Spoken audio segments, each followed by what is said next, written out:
So I recently watched my most anticipated movie of the year, Deadpool Wolverine, and let me tell you, it did not disappoint. The story was engaging, the chemistry was electric, and every performance was hitting the mark.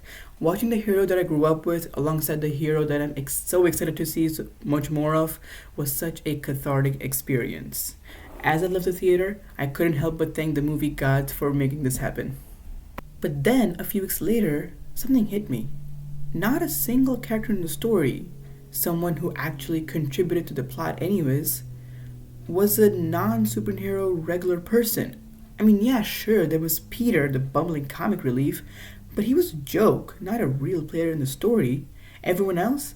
Paradox runs a literal time traveling agency. Electra has magical martial arts, and of course, Deadpool and Wolverine are walking, talking chaos machines.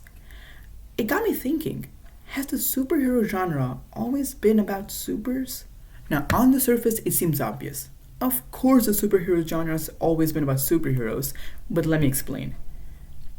Is it so ingrained in us that only people with these special abilities can fight evil? That anyone without them is just an extra in someone else's story? Now, before you start listing all the relatable heroes without powers, let me ask you this. Were they ever truly completely normal? Or was there always something that made them unique, that made them special?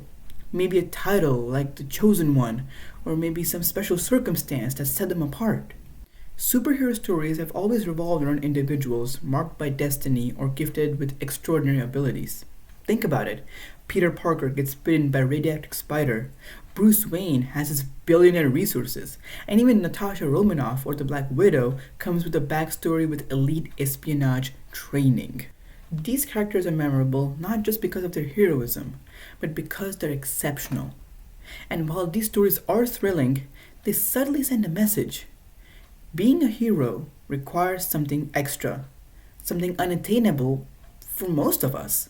It's fascinating to see how this has shaped our cultural understanding of heroism. At its core, heroism isn't about special abilities or destiny. It's about courage, selflessness, and a willingness to do what's right. But if most of our stories feature these larger than life protagonists, it's easy to internalize the idea that you have to be extraordinary to make a difference, which is just not true. Think about real life heroes, people who've fought against social injustice and stood up to oppression. They didn't have super strength or magic. These were normal, everyday people who decided to act.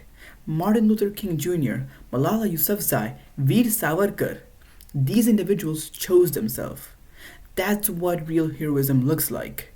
They weren't extraordinary to begin with. They became extraordinary because they chose to act.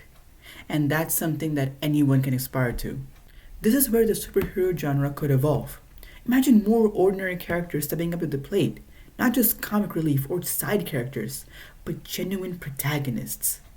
People who face fear, self doubt, and all the things that come with being ordinary and still choose to do what's right. These stories feel inspiring because they feel real. They show us that heroism isn't something that's reserved for the chosen few, but it's something that we can all strive for. The problem with focusing solely on supers is that it makes heroism seem out of reach. But heroism is everywhere.